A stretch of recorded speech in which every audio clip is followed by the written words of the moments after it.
Hello friend, SP education में आपका हार्दिक स्वागत है।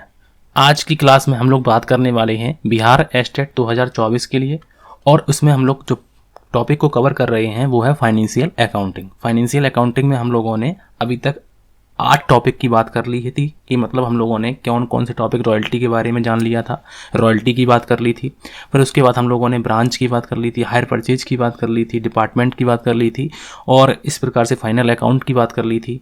तो बहुत से टॉपिकों की बात मैंने ज़्यादातर टॉपिक जो हैं वो आप लोगों के कंप्लीट हो चुके हैं, इसीलिए मैंने इनकम टैक्स की जो क्लास है वो भी चालू की हुई है। जैसे ही ये टॉपिक कंप्लीट होता है प्रॉपर हम लोग इनकम टैक्स की क्लासों को भी पूरा करेंगे। बात करते हैं double accounting, double entry system की। यहाँ पर डबल एंट्री सिस्टम की बात करने वाले हैं, और हम लोग जर्नल की बात करने वाले हैं, वो भी एमसीक्यू टाइप में। जो भी आप लोगों की क्वेश्चन हैं वो एमसीक्यू टाइप में रहेंगे, प्रैक्टिस सेशन ही है आप लोगों का। और अगर डिटेल क्लास करनी है तो वो मैंने अलग से क्लास ली हुई है बिहार एस्टेट करके, और फाइनेंशियल अकाउंटिंग मैंने आप लोगों को पूरी की पूरी वहाँ पर पढ़ा रहा हूँ। अब हम लोग वहाँ पर हम लोगों ने जो बात की हुई थी कि क्लास उसमें 3 हो चुकी हैं, क्लास जो हैं वो 3 हो चुकी हैं। डिटेल में अगर पढ़ना है तो आप लोग वहाँ पर पढ़िए, और अगर प्रैक्टिस करनी है तो यहाँ भी पढ़िए, मतलब दोनों पढ़ने हैं तो अच्छी बात है, कोई दिक्कत नहीं है। ये क्लास नंबर जो है ये देख लीजिए, क्लास नंबर 11 है, तो मतलब आप लोगों की 10 क्लासें इसमें हो चुकी हैं ऑलरेडी। ये पार्ट 1 रहने वाला है, इसका पार्ट 2 भी आएगा, क्योंकि यहाँ पर क्वेश्चन जो है थोड़े से कम हैं। अगली क्लास में जब आएंगे तो आप लोगों को ज़्यादा क्वेश्चन लेकर आएंगे। तो बात करते हैं क्वेश्चन नंबर 1 की, और क्वेश्चन नंबर जो 1 लिखा हुआ है, सबसे पहले अगर आप लोगों को एसपी एजुकेशन चैनल पसंद आता है तो आप लोग इसको सब्सक्राइब कर लीजिए, क्योंकि मैं आप लोगों की तैयारी अच्छी तरीके से कराने वाला हूँ। क्वेश्चन नंबर 1 की बात करते हैं, और क्वेश्चन नंबर 1 में लिखा हुआ है कि वस्तु खातों के प्रकार हैं। वस्तु खाता मतलब कि जो खाते होते हैं, अगर हम लोग खाते के प्रकारों की बात करते हैं कि खातों के प्रकार, तो खातों के प्रकार कितने होते हैं? तो खातों के प्रकार जो होते हैं वो 2 प्रकार के होते हैं। अब कौन 2 प्रकार के होते हैं? एक होते हैं व्यक्तिगत खाते, और एक होते हैं अव्यक्तिगत खाते। ठीक है, एक होते हैं व्यक्तिगत पर्सनल खाते, पर्सनल अकाउंट, और एक होते हैं अव्यक्तिगत खाते, नॉन पर्सनल अकाउंट। ठीक है, अव्यक्तिगत खाते। अगर बात करते हैं कि इनके भी 2 प्रकार होते हैं, मतलब कि व्यक्तिगत खाते में तो व्यक्तिगत खाते ही आते हैं, तो जैसे राम का खाता, श्याम का खाता, इस प्रकार के खाते आते हैं। लेकिन अव्यक्तिगत में 2 प्रकार के खाते आते हैं, तो एक को कहते हैं वास्तविक खाते, एक को क्या कहते हैं? वास्तविक खाते, जैसे रियल अकाउंट कहते हैं, और एक को कहते हैं अवास्तविक खाते, नॉमिनल अकाउंट इसे कहते हैं, इसे नॉमिनल अकाउंट कहते हैं। और इसको क्या कहते हैं? तो इसको रियल अकाउंट कहते हैं, और इसको हम लोग नॉमिनल अकाउंट कहते हैं, नॉमिनल अकाउंट। ठीक है, तो पूछा गया है कि वस्तु खातों के प्रकार हैं, वस्तु खातों के जो प्रकार होते हैं, जो ये पूछा है। वास्तविक का मतलब होता है वस्तु, टाइप ऑफ, ये इंग्लिश में लिखा हुआ है type of real account are. तो रियल अकाउंट के भी 2 प्रकार होते हैं, एक होता है मूर्त वस्तुगत खाते, और एक होता है अमूर्त वस्तुगत खाते। तो मतलब कि कुछ वस्तुएं तो होती हैं जो हमें दिखती हैं, तो इन्हें हम मूर्त कहते हैं, टेंजिबल एसेट्स अकाउंट, और एक होती हैं इनटेंजिबल एसेट्स अकाउंट। तो यहाँ पर अगर हम लोग बात करते हैं, तो जैसे हम लोग बात करते हैं गुडविल की बात करते हैं, गुडविल अकाउंट कैसा है? तो इनटेंजिबल एसेट्स अकाउंट है। फिर उसके बाद हम लोगों ने कॉपीराइट की बात की हुई है, फिर उसके बाद हम लोगों ने पेटेंट की बात करते हैं, हम लोग ट्रेडमार्क की बात करते हैं। तो ये सभी के सभी जो हैं वो इनटेंजिबल एसेट्स अकाउंट हैं। और टेंजिबल एसेट्स अकाउंट कौन से होते हैं? जैसे हम लोगों का मशीन हो गया, बिल्डिंग, फर्नीचर, तो इस प्रकार से कई खाते होते हैं। तो यहाँ पर जो ऑप्शन लिखा हुआ है कि मूर्त वस्तुगत खाते इसमें आते हैं, अमूर्त वस्तुगत खाते आते हैं, या फिर ए व बी दोनों आते हैं, तो यही ऑप्शन जो है वो सही हो जाएगा कि इसमें जो है वो ए और बी दोनों की बात की जाती है कि रियल अकाउंट 2 प्रकार के होते हैं, टेंजिबल एसेट्स अकाउंट और एक होता है इनटेंजिबल एसेट्स अकाउंट। ठीक है, उसके बाद आगे बढ़ते हैं और आगे क्वेश्चन में लिखा हुआ है, क्वेश्चन नंबर 2 की बात करते हैं। क्वेश्चन नंबर 2 में लिखा हुआ है कि नाम मात्र के खातों में सम्मिलित है। नाम मात्र जिसे हम लोग नॉमिनल अकाउंट कहते हैं, और नॉमिनल अकाउंट में हम लोग इंक्लूड करते हैं, तो किसको इंक्लूड करते हैं कि व्यय व हानि के खातों को, आय व लाभ के खातों को, ए व बी दोनों को, या फिर इनमें से कोई नहीं। तो नॉमिनल अकाउंट में हम लोग किसको शामिल करते हैं, तो यहाँ पर अगर हम लोग बात करते हैं कि ये मान लो कि हम लोगों ने एक यहाँ पर समझ लेते हैं कि किस प्रकार से हम लोग किस खाते को मानते हैं। खातों के प्रकार की बात करते हैं तो यहाँ पर लिखेंगे खातों के प्रकार। ये बातें आप लोगों को मालूम होंगी, और नहीं है मालूम तो हम जब डिटेल पढ़ाएंगे तब भी आप लोगों को बताएंगे। पहला है हम लोगों का व्यक्तिगत खाता। मान लीजिए कि हम लोगों ने व्यक्तिगत खाता माना, जिसे हम लोग क्या कहते हैं, तो इसे हम लोग पर्सनल अकाउंट कहते हैं। इसे क्या कहते हैं, तो व्यक्तिगत खाते को क्या कहते हैं, पर्सनल अकाउंट कहते हैं। अब पर्सनल अकाउंट के नियम क्या है, रूल क्या है, उनको समझ लेते हैं कि इसके 2 रूल होते हैं। तो पाने वाले को क्या करेंगे, तो पाने वाले को डेबिट करते हैं हम लोग। डेबिट मतलब कि जो रिसीवर होता है उसे हम लोग डेबिट करते हैं। ठीक है, करते हैं। और देने वाले को, अब जो गिवर है देने वाले को क्या करेंगे, तो देने वाले को हम लोग क्रेडिट करेंगे। पाने वाले को डेबिट मतलब कि जो रिसीवर होगा उसे डेबिट करेंगे, और जो गिवर होगा उसे हम लोग क्रेडिट करेंगे। तो यहाँ पर लिख लेते हैं कि क्रेडिट करते हैं। ये रूल भी पूछे जा सकते हैं कि ये किस खाते का रूल है, तो इस प्रकार से भी आप लोग याद रखिए। दूसरा जो खाता है उसे कहते हैं वास्तविक खाता। अभी बताया था कौन सा खाता है, वास्तविक खाता।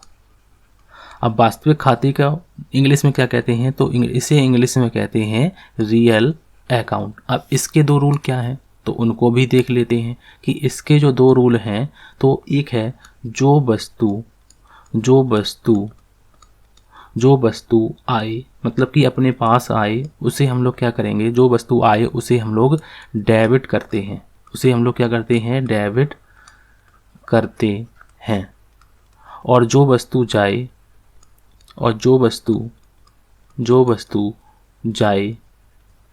उसे क्रेडिट करते हैं। ठीक है, अब एक रूल और है, एक अकाउंट और है, उसकी बात कर लेते हैं कि एक अकाउंट और है तो इसकी बात भी कर लेते हैं। और ये तीसरा अकाउंट है, उसे कहते हैं अवास्तविक खाता। अवास्तविक खाता, और इसी को कहते हैं नाम मात्र खाता। और इंग्लिश में अगर हम लोग बात करते हैं तो इसी को इंग्लिश में कहते हैं नॉमिनल अकाउंट। इसी को क्या कहते हैं, इंग्लिश में नॉमिनल अकाउंट कहते हैं। अब बात करते हैं इसकी, तो इसमें भी 2 रूल है कि समस्त हम लोग बात करते हैं तो यहाँ पर लिख देते हैं कि समस्त हानियों,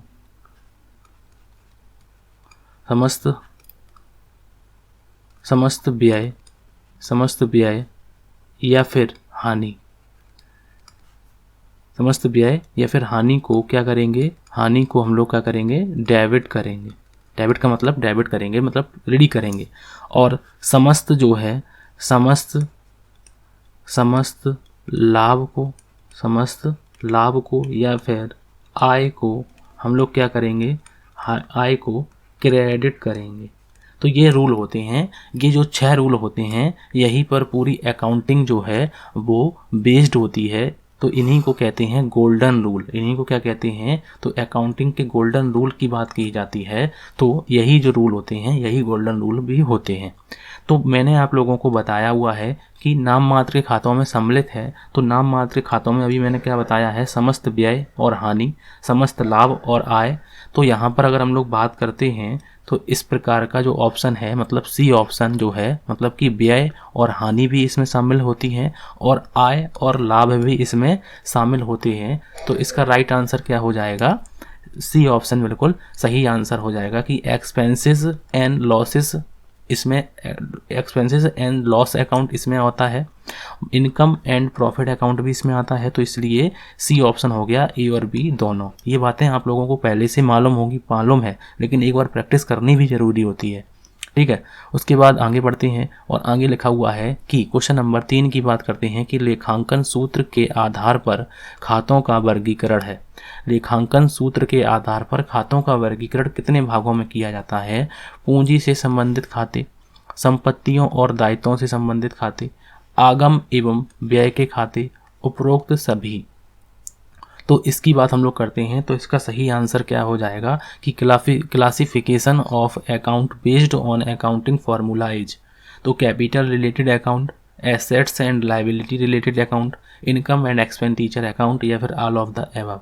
तो लेखांकन सूत्रों के आधार पर ये क्वेश्चन अच्छा क्वेश्चन है, इसको आप लोग आईएमपी मतलब कि इसको इम्पोर्टेंट में ले लीजिए कि लेखांकन सूत्र के आधार पर खातों का जो वर्गीकरण है वो इन सभी से किया जाता है। इसलिए राइट आंसर क्या हो जाएगा, डी ऑप्शन बिल्कुल सही आंसर हो जाएगा, ऑल ऑफ द अबव बिल्कुल सही आंसर हो जाएगा। उसके बाद नेक्स्ट क्वेश्चन में लिखा हुआ है, क्वेश्चन नंबर 4 की बात करते हैं। अगर आप लोगों को अच्छा लग रहा है तो प्लीज़ आप लोग एसपी एजुकेशन चैनल को जरूर सब्सक्राइब कर लें, क्योंकि मैं आप लोगों के लिए बहुत ही मेहनत करने वाला हूं और पूरी तैयारी को ज़्यादा से ज़्यादा अपनी तैयारी को कराने वाला हूं। सेल्फ स्टडी भी आप लोग साथ ही साथ में करते चलिए। क्वेश्चन नंबर 4 की बात करते हैं और 4 में लिखा हुआ है कि आने वाली वस्तु को डेबिट करो और जाने वाली वस्तु को क्रेडिट करो, किस खाते का नियम है, या फिर करने का कौन सा नियम है, ये किस खाते का नियम है? कि the rule of debiting income goods and crediting outgoing goods. मतलब कि यहाँ पर बात करते हैं कि जो वाट कम्स, जो मतलब कि वाट कम्स को हम लोग क्या करते हैं कि जो वस्तु आए उसको डेबिट करेंगे और जो वस्तु जाए, वाट कम्स और वाट गोस आउट, तो इसकी बात करते हैं। तो यहाँ पर क्या आया क्या गया, तो ये किस खाते का नियम है? वस्तु की बात अगर हम लोग करते हैं तो वस्तु अगर डेबिट करते हैं, चाहे आने वाली वस्तु हो या जाने वाली वस्तु हो, तो वहाँ पर हम लोग कौन सी बात करते हैं? तो यह वास्तविक लिखा हुआ है, इसी को हम लोग रियल अकाउंट कहते हैं। तो यही आंसर हम लोगों का हो जाएगा, इसे हम लोग वास्तविक खाता कहते हैं कि जो वस्तु आए उसे डेबिट और जो वस्तु जाए उसे क्रेडिट, ठीक है। उसके बाद नेक्स्ट क्वेश्चन में लिखा हुआ है, क्वेश्चन नंबर 5 में लिखा हुआ है कि पाने वाले को डेबिट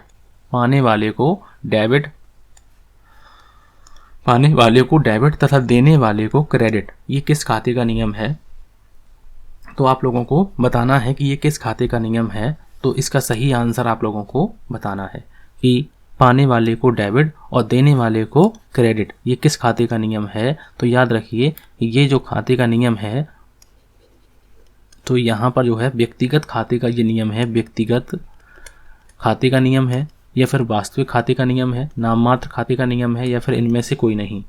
तो इसका राइट आंसर आप लोगों को बताना है कि the rule of debiting the receipts and crediting the giver. मतलब कि जो रिसीवर है उसको हम लोग, रिसीवर को हम लोग डेबिट करते हैं और गिवर को हम लोग क्रेडिट करते हैं। ऐसा किस खाते में करते हैं? तो ऐसा हम लोग व्यक्तिगत खाते में करते हैं। तो ए ऑप्शन बिल्कुल सही आंसर हो जाएगा। ऐसा हम लोग पर्सनल अकाउंट में करते हैं, पर्सनल अकाउंट में, ठीक है। तो इसका राइट आंसर क्या हो जाएगा? ए ऑप्शन बिल्कुल सही आंसर हो जाएगा। उसके बाद नेक्स्ट क्वेश्चन में लिखा हुआ है, क्वेश्चन नंबर 6 में लिखा हुआ है कि सभी खर्चे तथा हानियों को डेबिट तथा सभी आय व लाभों को क्रेडिट करने का नियम है। तो ये व्यक्तिगत खाते का नियम है, वास्तविक खाते का नियम है, नाम मात्र खाते का नियम है, या फिर इनमें से कोई नहीं। तो ये the rule of debit all the expenses and loss and credit all the income and profit. तो इसका सही आंसर जो है बताना है आप लोगों को। मैंने पहले ही आप लोगों को नियम सारे बता दिए हैं कि 6 नियम होते हैं जिन्हें गोल्डन रूल कहते हैं।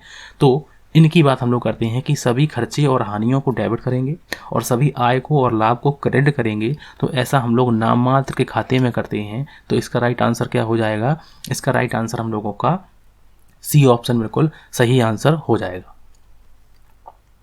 उसके बाद नेक्स्ट क्वेश्चन में लिखा हुआ है, क्वेश्चन नंबर 6-7 में लिखा हुआ है कि रोजनामचा में व्यवहारों को अभिलिखित किया जाता है। रोजनामचा में व्यवहार जो हैं, ट्रांजैक्शंस जो हैं, लिखा हुआ है कि transactions are recording in the journal according to date, according to account, year के अकॉर्डिंग चलते हैं या फिर according to both date and account, मतलब कि तिथि तथा खातों के अनुसार करते हैं। तो रोजनामचा में जो व्यवहार हैं उनको हम लोग अभिलेखित का मतलब होता है रिकॉर्डिंग जो है वो किस प्रकार से करते हैं, तिथि के अनुसार करते हैं, खातों के अनुसार करते हैं, वर्ष के अनुसार करते हैं या फिर तिथि तथा खातों के अनुसार करते हैं। तो राइट आंसर आप लोगों को बताना है।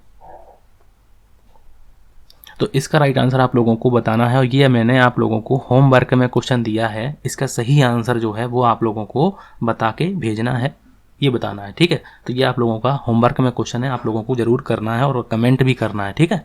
उसके बाद मैं ये भी देखूँ कि कितने लोग देखते भी हैं या नहीं देखते हैं, ठीक है। उसके बाद नेक्स्ट क्वेश्चन में लिखा हुआ है, क्वेश्चन नंबर 8 की बात करते हैं और 8 में लिखा हुआ है कि रोजनामचा को तैयार करने का मुख्य उद्देश्य है। मुख्य उद्देश्य क्या है? रोजनामचा को तैयार करने का मुख्य उद्देश्य क्या है? इसका सही आंसर बताना है कि क्रेडिट व्यवहारों को प्रविष्टि करना, व्यवसाय को वित्तीय स्थिति निर्धारित करना या फिर व्यवसाय के व्यवहारों का सर्वप्रथम अभिलेखन करना या फिर खाता बही में खतौनी करना। तो यहाँ पर इंग्लिश में भी लिखा हुआ है कि the main object of preparing A journal is, मतलब कि हम लोग जब जर्नल बनाते हैं तो इसका मुख्य उद्देश्य क्या है? Entering credit transaction, to determine the financial position of the business, to first record the business transaction या फिर to make entry in the ledger. इसकी सही आंसर जो है वो आप लोगों को बतानी है और बिल्कुल सही आंसर है सी ऑप्शन, बिल्कुल इसका सही आंसर हो जाएगा कि the first recording the business transaction. तो इसका टू मतलब कि इसका सही आंसर हो जाएगा सी ऑप्शन, बिल्कुल सही आंसर हो जाएगा। 9 नंबर में लिखा हुआ है, क्वेश्चन नंबर 9 की बात अगर करते हैं कि जय जो है वो स्वामी द्वारा व्यवसाय में रुपए विनियोजित किया जाता है तो इसे क्या कहते हैं कि जय जो है एक मतलब the money is invested in business by जय स्वामी इन इज कॉल्ड, उसे क्या कहते हैं? तो उसे हम लोग पूंजी कहते हैं, आहरण कहते हैं, ऋण कहते हैं या फिर विनियोग कहते हैं। मतलब कि एक जय है जो व्यापार का स्वामी है और व्यवसाय में अगर उसने रुपए जो है विनियोजित किया जाता है तो इसे क्या कहते हैं? तो इसे हम लोग जो कहते हैं तो इसे हम लोग पूंजी कहते हैं। जो व्यापार में लगाया जाता है स्वामी के द्वारा तो उसे पूंजी कहते हैं, उसे हम लोग कैपिटल कहते हैं। तो ये ऑप्शन बिल्कुल सही आंसर हो जाएगा। उसके बाद नेक्स्ट क्वेश्चन में लिखा हुआ है, क्वेश्चन नंबर 10 की बात करते हैं और 10 में लिखा हुआ है कि वास्तविक खाते संबंधित होते हैं। वास्तविक खाते जो संबंधित होते हैं तो वस्तुओं की बात हम लोग जो रियल अकाउंट में हम लोग क्या लिखेंगे? जो वस्तुएं हैं, जो वस्तु आएगी, जो वस्तु जाएगी। तो वस्तुएं जो होती हैं वो ज़्यादा संपत्तियां होती हैं। क्या होती हैं? तो संपत्तियां होती हैं। तो यहाँ पर जो आंसर लिखा हुआ है कि real account are related to, तो ये संपत्तियों से संबंधित है, एसेट्स से संबंधित होता है। तो ए ऑप्शन बिल्कुल सही आंसर हो जाएगा। जो प्रॉपर्टी बोलें या फिर हम लोग इन्हें एसेट्स बोलें, एक ही बात है, ठीक है। उसके बाद नेक्स्ट क्वेश्चन में लिखा हुआ है 11 नंबर में कि पूंजी खाता कैसा खाता है? पूंजी खाता जो है वो कैसा खाता है? कैपिटल अकाउंट इज कैसा खाता है? नाम मात्र का खाता है या फिर वास्तविक खाता है या फिर व्यक्तिगत खाता है?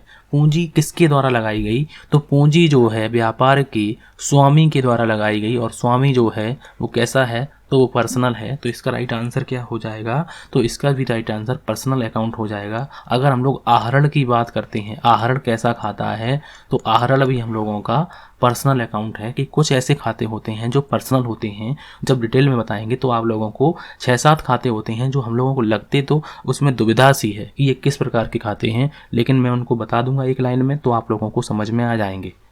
क्योंकि हो सकता है यहाँ से क्वेश्चन पूछा जाए कि पूंजी खाता कैसा है, आहरण खाता कैसा है, आउटस्टैंडिंग खाता कैसा है, जो प्रीपेड एक्सपेंसेस अकाउंट है वो कैसा खाता है। तो इन प्रकार के हो सकता है क्वेश्चन पूछे जाए, लेकिन मैं डिटेल में पूरी बताऊंगा। चौथी क्लास अभी बाकी है, हम लोग एक एक करके डिटेल में भी बता रहे हैं और प्रैक्टिस भी आप लोगों की करा रहे हैं, ठीक है। क्वेश्चन नंबर 12 की बात करते हैं। 12 में लिखा हुआ है कि नाम मात्र, मतलब कि नाम मात्र जिसे हम लोग कहते हैं अवास्तविक खाता, इसी को क्या कहते हैं, अवास्तविक खाता संबंधित होते हैं। अवास्तविक खाते जो संबंधित होते हैं, तो मैंने बताया हुआ है कि सभी खर्चे या फिर हानि को हम लोग क्या करते हैं, डेबिट करते हैं। और सभी जो है आय या फिर लाभ को हम लोग क्या करते हैं, या फिर लाभ को हम लोग क्रेडिट करते हैं। तो यहाँ पर आंसर क्या हो जाएगा, तो यहाँ पर जो आंसर है कि आय, लाभ तथा खर्चे की बात अगर हम लोग करते हैं, या फिर आय, लाभ, हानियाँ एवं खर्चों की बात अगर हम लोग करते हैं, तो इसकी बात करते हैं, तो इसका राइट आंसर क्या हो जाएगा कि इसका जो राइट आंसर है कि from income, profit, loss and, इसमें जो ऑप्शन लिखा हुआ है ये गलत लिखा हुआ है। लास्ट वाला जो ऑप्शन है ये गलत लिखा हुआ है, यहाँ पर ये खर्चों की जगह और कोई चीज़ है। तो यहाँ पर अगर हम लोग बात करते हैं कि नाममात्र खाते में, फिलहाल अगर हम लोग इस ऑप्शन को हटा देते हैं, तो इसका जो राइट आंसर है वो क्या हो जाएगा।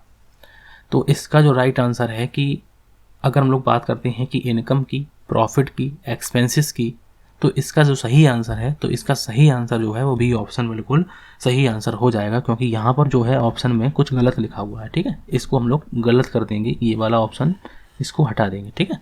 तो अभी फ़िलहाल हम लोग आय, हानियों तथा खर्चों, या फिर आय, लाभ और हानि, अगर हानि भी होती है तो भी हम लोगों का यही आंसर हो जाता है, ठीक है।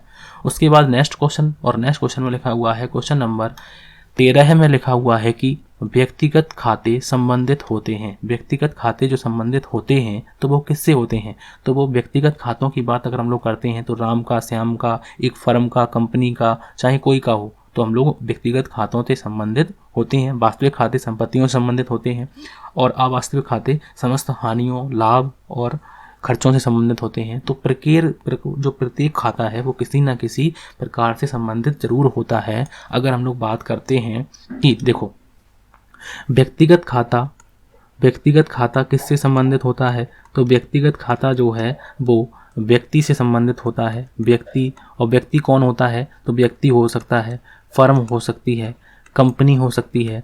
तो इस प्रकार से जो संबंधित होता है तो उसे व्यक्तिगत खाता कहते हैं। और वास्तविक खाता किससे संबंधित होता है, वास्तविक खाता जो रियल है उसी को संबंधित करेंगे। तो यहाँ पर अगर हम लोग बात करते हैं तो वास्तविक खाता समस्त संपत्तियों से संबंधित होता है।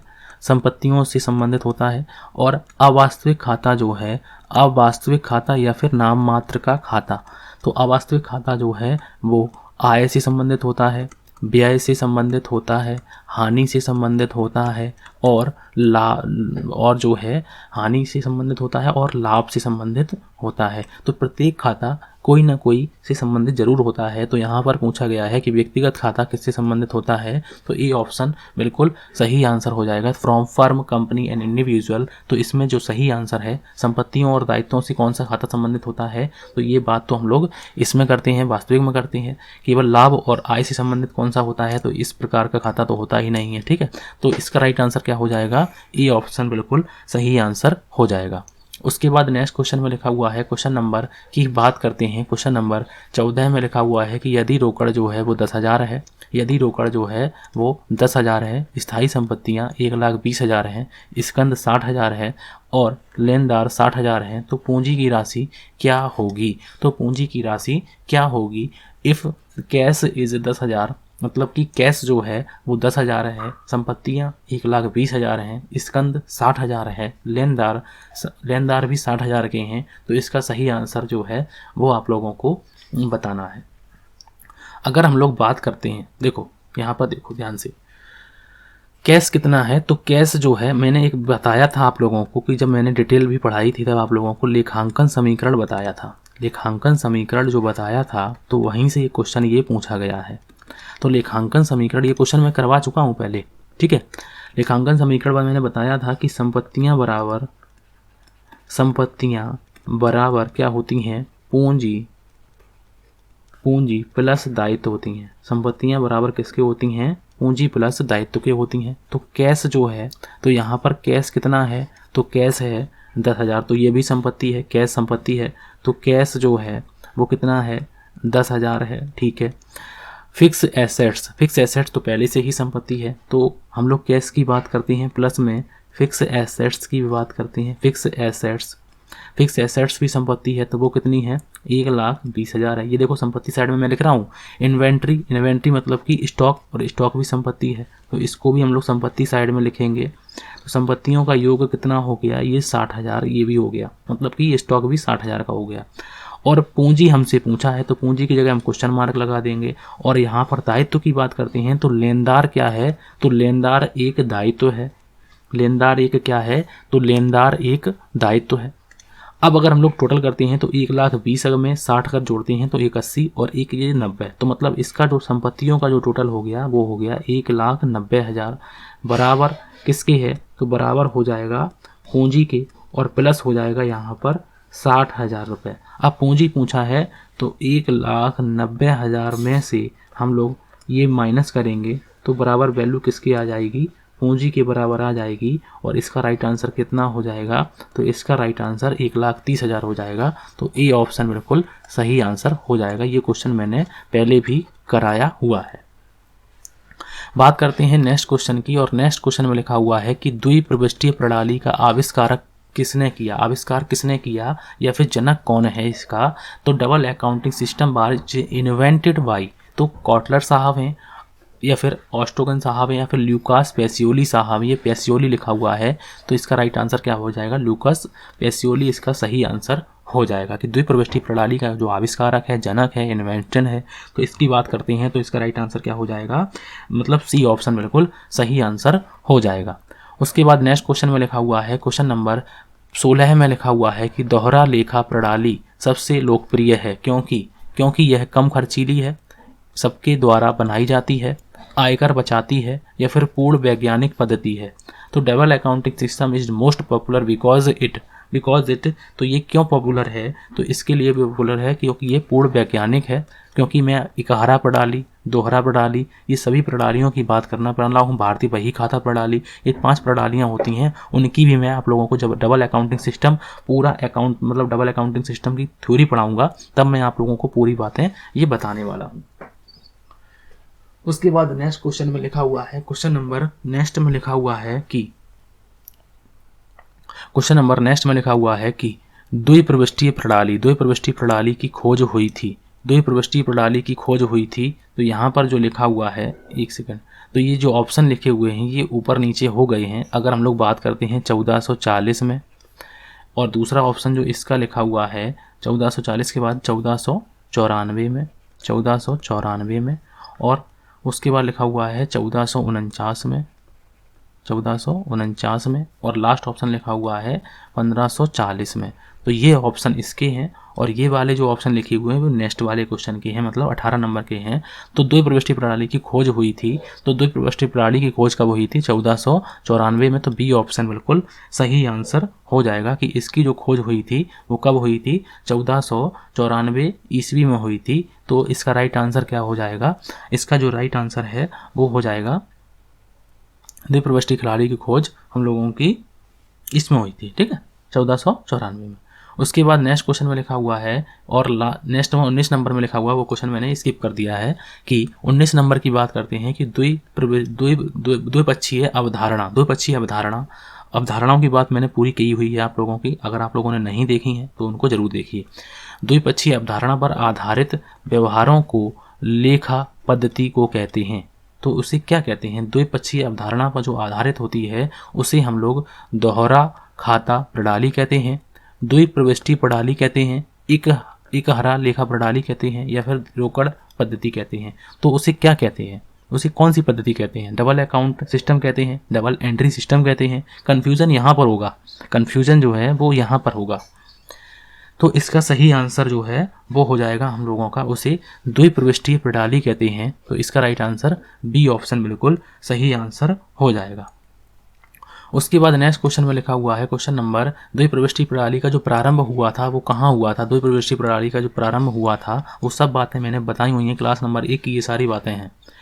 द्विप्रविष्टि प्रणाली का प्रारंभ हुआ था तो ये कब हुआ था, इटली में हुआ था, कहाँ हुआ था, सॉरी, प्रारंभ कहाँ हुआ था ये पूछा गया है, कहाँ हुआ था, ठीक है। तो इंग्लैंड में हुआ था, भारत में हुआ था या फिर अमेरिका में हुआ था। तो द्विप्रविष्टि प्रणाली का जो प्रारंभ है तो वो इटली में हुआ था। इसका राइट आंसर क्या हो जाएगा, तो इसका जो राइट आंसर है, तो इसका राइट आंसर इटली ऑप्शन बिल्कुल सही आंसर हो जाएगा। ये तो क्वेश्चनों में कुछ ही नहीं है क्योंकि ये हम लोगों को पढ़ने हैं और हम लोगों को आंसर आ भी जाएगा और ये सरल क्वेश्चन लग रहे होंगे। तो याद रखिए कि एग्जाम में सारे के सारे क्वेश्चन कठिन नहीं आते हैं, कुछ ही क्वेश्चन ऐसे होते हैं जो कठिन आते हैं और उन पर हम लोग समय ज़्यादा देते रहते हैं तो हम लोग पूरी विजिट भी नहीं कर पाते हैं, पूरा जो है पेपर भी नहीं देख पाते हैं। तो याद रखिए जो क्वेश्चन ना आए उसको स्किप करके आगे बढ़ जाइए, जब समय बचेगा तब उस पर ध्यान देंगे, ठीक है। उसके बाद नेक्स्ट क्वेश्चन में लिखा हुआ है 21 नंबर की बात करते हैं कि निम्न में से कौन सा चालू दायित्व है। इनमें से कौन सा जो है वो चालू दायित्व है। करेंट लायबिलिटी कौन सी है, कैपिटल है करेंट लायबिलिटी, बैंक अधिविकर्ष है करेंट लायबिलिटी, आहरण है या फिर देनदार है। तो याद रखिए कि बैंक अधिविकर्ष जो है, बैंक ओवरड्राफ्ट जिसे कहते हैं, तो बैंक अधिविकर्ष हम लोगों का चालू दायित्व हो जाएगा। बी ऑप्शन बिल्कुल सही आंसर हो जाएगा कि which of the following is current liability. तो इसका राइट आंसर क्या हो जाएगा, बी ऑप्शन बिल्कुल सही आंसर हो जाएगा। उसके बाद नेक्स्ट क्वेश्चन में लिखा हुआ है 22 नंबर की बात करते हैं और 22 नंबर में लिखा हुआ है कि चालू संपत्तियों में सम्मिलित नहीं है अथवा चालू संपत्ति नहीं है। मतलब सिंपल सी बात यह है कि चालू संपत्ति नहीं है। तो इनमें से कौन सी जो है वो चालू संपत्ति नहीं है, तो कैश तो है, विनियोग है हमारा, या फिर देनदार है, या फिर हम लोगों को लिखा हुआ है कि ये जो ऑप्शन लिखा हुआ है इसको हम लोग समझ लेते हैं कि ये क्या लिखा हुआ है कि अपकत आप, ये गलत लिखा हुआ है, यहाँ पर गलत लिखा हुआ है, ये भी यहाँ पर इंग्लिश में भी गलत लिखा हुआ है। तो यहाँ पर जो है चालू संपत्तियों में जो है वो हम लोग विनियोग को शामिल नहीं करते हैं। तो इसका राइट आंसर क्या हो जाएगा, सी ऑप्शन बिल्कुल सही आंसर हो जाएगा। यहाँ पर ये ऑप्शन मैंने पहले ही काट दिया है, ये गलत लिखा हुआ है, ठीक है। उसके बाद नेक्स्ट क्वेश्चन में लिखा हुआ है, क्वेश्चन नंबर की बात करते हैं 23 नंबर की, और 23 नंबर में लिखा हुआ है कि निम्न में से कौन सी अमूर्त संपत्तियां हैं। अमूर्त संपत्ति कौन सी है, तो स्टॉक, तो हम लोगों को स्टॉक लिखा हुआ है, ये स्टॉक, ठीक है। तो इसे स्कंद कहते हैं, ठीक है। स्कंद है, बैंक है, संयंत्र है और ख्याति है। तो ये सभी वस्तुएं जो हैं, संयंत्र मतलब मशीन दिखाई देती है, प्लांट जैसे दिखाई देता है, बैंक दिखाई देती है, स्टॉक दिखाई देता है, तो ख्याति जो है वो अमूर्त है। तो इसका राइट आंसर क्या हो जाएगा, ए ऑप्शन बिल्कुल सही आंसर हो जाएगा। हमें कम समय में ज़्यादा अध्ययन करना है, इसीलिए हम लोग फास्ट करके प्रैक्टिस जो है वो फास्ट करेंगे और डिटेल भी आप लोगों को बताएंगे अगली क्लासों में, क्योंकि यहाँ पर डिटेल इसीलिए नहीं बताते कि कुछ लोगों की प्रैक्टिस भी नहीं हो पाती, ठीक है। तो इसका राइट आंसर क्या हो जाएगा कि which of the following is intangible assets. तो गुडविल है जो इंटेंजिबल है, कॉपीराइट, ट्रेडमार्क और पेटेंट, ये सारे के सारे इंटेंजिबल एसेट्स में आते हैं।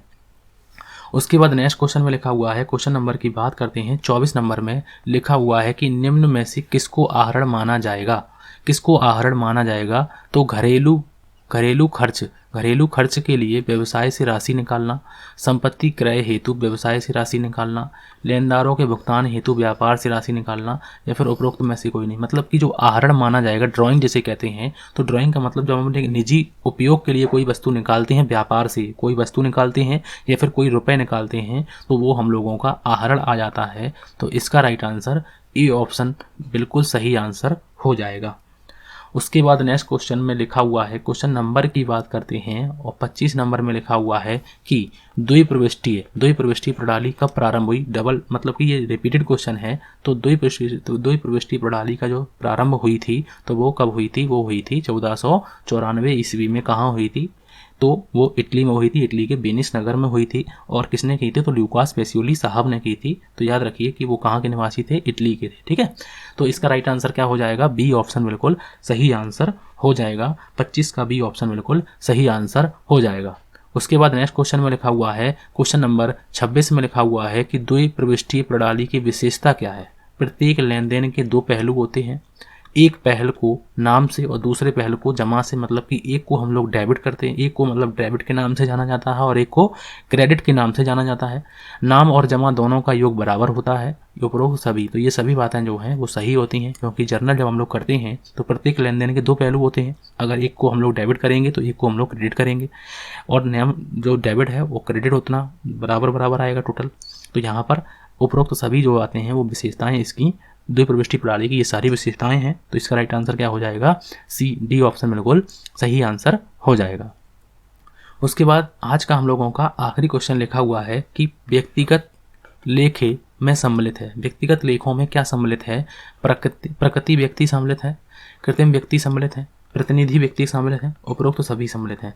तो व्यक्तिगत लेखों में कौन से लोग सम्मिलित होते हैं? तो व्यक्तिगत लेखों में चाहे नेचुरल पर्सन हो, जो कृत्रिम व्यक्ति का मतलब होता है कंपनी की बात करते हैं, प्रतिनिधि की बात करते हैं, तो ये सभी जो है वो व्यक्तिगत की बात आती है। तो ये सभी जो है व्यक्तिगत खातों से संबंधित हैं, तो ये सभी व्यक्ति इसमें आते हैं। तो इसका राइट आंसर क्या हो जाएगा?